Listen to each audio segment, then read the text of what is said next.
जय शिवराय मित्रांनो, यूट्यूब चॅनलवरती आपलं स्वागत आहे. तर मी आणि सुधीर आता निघालो आम्ही खारगाव येथे जायला, जिथे साप जो आहे तो जाळ्यामध्ये अडकलेला आहे. आणि बघू शकता तुम्ही गणपती विसर्जन निघालेलं, साखर चौथीचा गणपती त्याचा विसर्जन आहे आणि गणपती इथे आहे आणि सापसुद्धा इथे जवळच आहे कुठेतरी. तर बघूया नक्की साप कोणता आहे तिथे.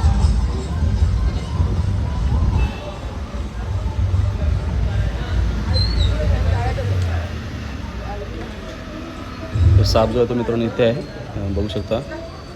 हा जाल आहे आणि या जालामध्ये एक ग्रीन पीट वायपर म्हणजे चापडा साप कशा प्रकारे अडकलेला आहे बघू शकता तुम्ही. तर बांबू पीट वायपर, त्या लोकांना वाटलं की हरणटोल आहे. तर आपण याला आता व्यवस्थित एकदम सुखरूपपणे त्याला बाहेर काढूया. मित्रांनो, हा एक साप विषारी आहे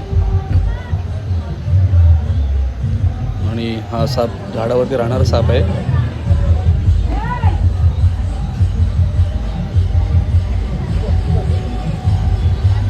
तर बघू शकता कशा प्रकारे आपण त्याला रेस्क्यू केलेलं आहे, सहज एकदम.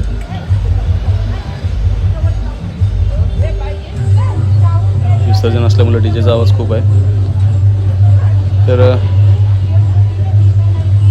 या लोकांची अशी समज आहे की हा साप एक सापटोल म्हणून साप आहे.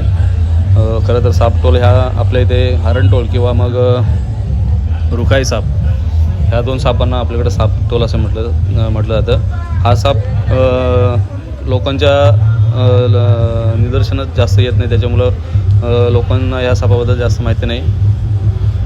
तर याला आता आपण पॅक करूया आणि निघूया त्याला रिलीज करायला.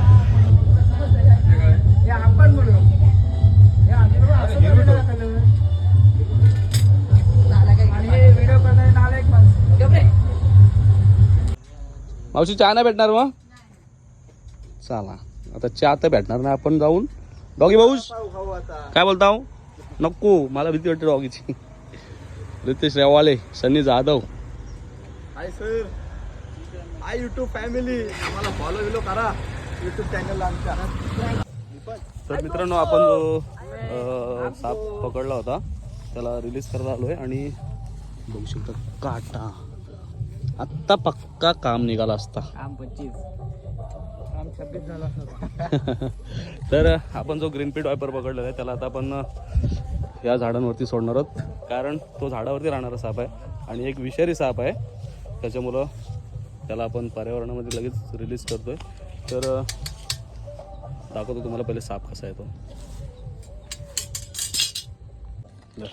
दोन्ही जर करते